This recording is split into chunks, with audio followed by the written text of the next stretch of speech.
Yo! What's up, man? It's Daddy Furious, I'm back. This is my second video on Palmon Survival, believe it or not.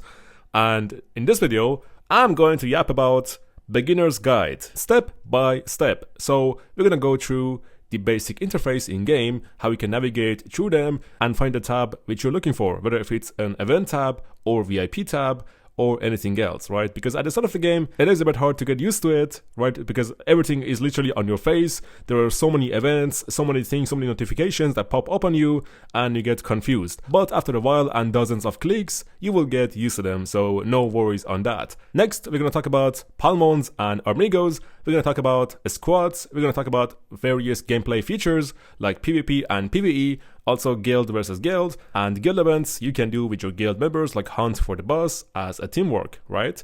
And then we're gonna talk about idle lands and intel quest and so much more, right? So that's about gameplay. We're also gonna talk about which buildings and technologies you should focus first, which will give you a good head start right in the beginning of the game. That is very important, right? And that one of those buildings is camp. You should upgrade your camp as soon as possible to get your level up and to increase your power, expand your base, and to level up your Palmons to fight with PvP and PvE. That is super important. So base is one of them, and then technologies, right? So we're gonna focus on development and growth technologies. Those two techs you should focus on at the beginning, and then later on you can shift your focus towards fighting, right? So Amigos and squads. Alright, so without any further, let's get into it. We will begin talking about Palmons and Amigos. Palmons are basically your commanders, your generals, and also your pets, which you can obtain either from hatchery, by hatching eggs, or by doing intel missions or events, or by doing alliance or guild activities. For example, capturing shrines, and once you capture them, you can attack the genetics, which are basically the guardians of those shrines. So you can rally them, and once you defeat them, you can throw a catcher and have a chance of catching them. Either you fail and try again, or you capture them on the first attempt. That is, you just gotta be super lucky for that, right?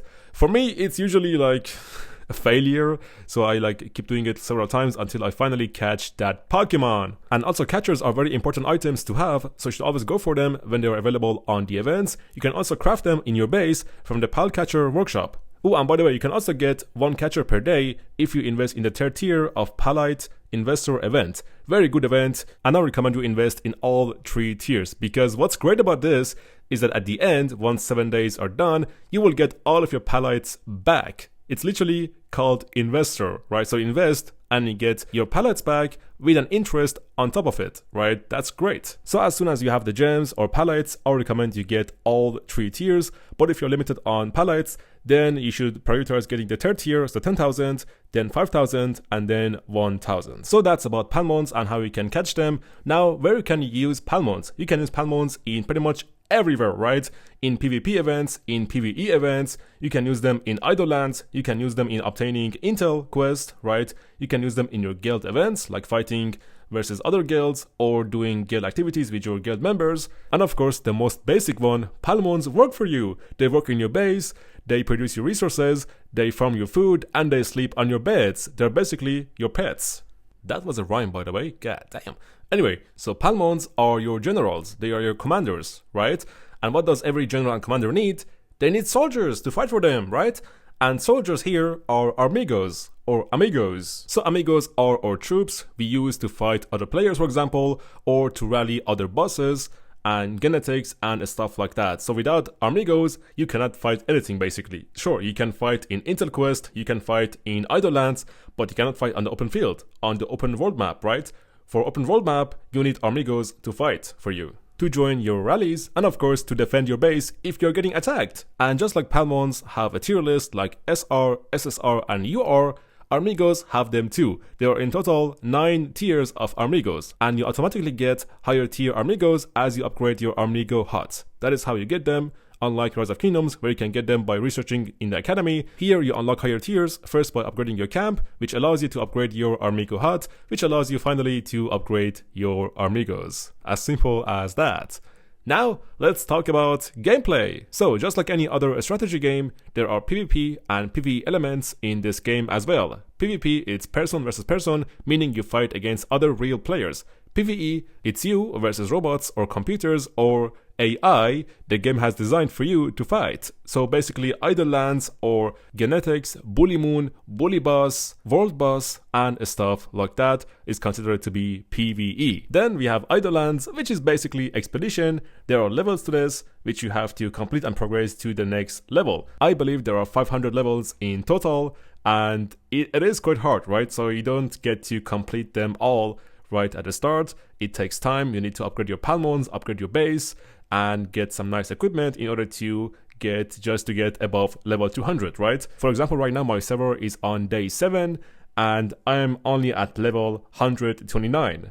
And I'm pretty decent, right? My setup is pretty decent, my Palmons are pretty decent, and I cannot make it past level 130. So it is quite tricky. You just need to upgrade your pals and upgrade your skills, and eventually you'll get it. And also sometimes you might fail, although it might seem easy to pass it, so just keep attacking and attacking, and eventually you will come out victorious. It is something like that, because all the skills are random, right? The rage skill is random, so you have to keep attacking until you eventually beat the boss. And in Idlelands, you basically get rewards over time. It is called idle after all, right? You just sit AFK, and the game will get you XP and other nice rewards over time. And you just click on the chest icon and collect the nice rewards. That's it. And then there is Palosium, which is inside Adventure Building, and it's basically player versus player in more like a friendly way, like a friendly duel, because you don't lose any amigos or any resources when you fight. You just go to higher rank or you lose your rank and go to lower rank. That's it.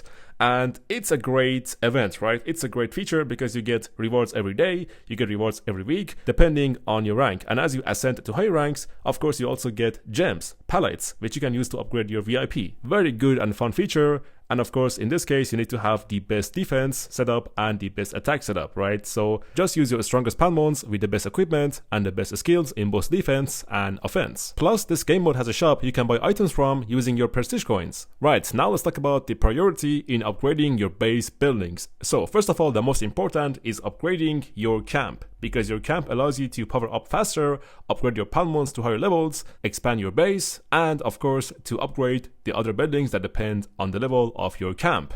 So what you can do in the early game is to ignore the production buildings, the ones that produce you resources, because you don't get that much resources from them anyway, at least in the early game. What you can do instead is to focus on 1 out of 4 buildings from the production buildings, because they're also a pre-requirement to upgrade your camp level. So that's one thing. So upgrading your camp is top priority. Next is upgrading your beds, so your Palmons can have a place to sleep on, because after some time, you get a message that your Palmons are tired because you don't have enough bed space. So they're literally sleeping on the ground and their efficiency drops until they eventually stop working and have no efficiency at all. So what you can do is either build more beds or upgrade all of your beds to level 10, because at level 10 you get double-decker beds, more place for your Palmons to sleep on. So level 10 for beds is also a priority. And also, next building you should upgrade is your Amigo huts. As you upgrade them, you get to unlock higher tier amigos, which are stronger and have more stats. Upgrading your field lab is also very important because it helps you to reduce the time of research and in the process saving you research speedups. And of course also upgrading your squads allows you to dispatch more amigos, making your squad power more stronger. So that's about the priority in upgrading your buildings. Now let's go to technology, to field lab. So here at the start of the game, you should only focus on development and growth. First, focus on development.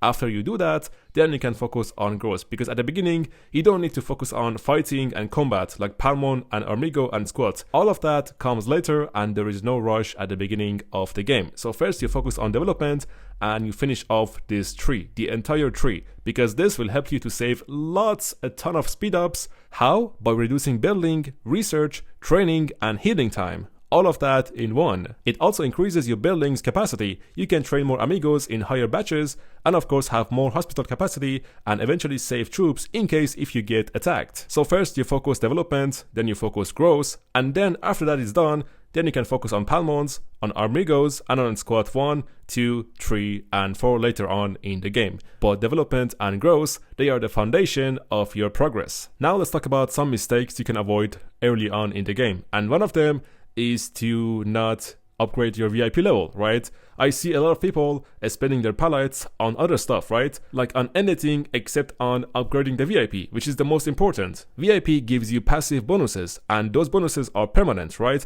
And as you go to higher VIP level, those bonuses increase. Eventually, your goal should be unlocking VIP 14 to get 3 UR tokens per day. That is how you can upgrade your Palmons and make them stronger by upgrading their star level. So UR tokens are very, very important, and you can get 3 a day by being at VIP 14. So that's your ultimate goal, which you should focus your pallets on. All of your pallets go towards VIP 14, and after that, you can spend them on other stuff. However, in cases of emergency, you can buy some things from VIP shop, because in that shop, you get discounts, right? You get crazy discounts in VIP shop, so you can buy some things first, only in cases of emergency. And also, before you buy from there, you can check Guild shop or Prestige shop, because you can buy some items from those shops as well, using other currency than pallets. And also, you can invest your pallets in the Pallet Investor event, because like I said before, you get all of your pallets back at the end of the 7th day. So it's also very important. You get lots and lots of goodies and benefits, especially Palmon catchers, all of that basically for free. The next mistake you can avoid is by not being in an inactive guild, right? You don't want to be there. You want to be in a guild that is super active, that has 100 members, and those 100 members are active as well, right? So they're actively increasing their power, actively upgrading their camp level and their Palmons, and participating in all events, right? And doing teamwork, of course. Teamwork is very, very important, like joining rallies, making rallies, and stuff like that. So, an active guild, it's nice and all, but it is just not enough. You need to be in the top guild. At best in top 3, right? That's where the best stuff are happening, that's where the best rewards are,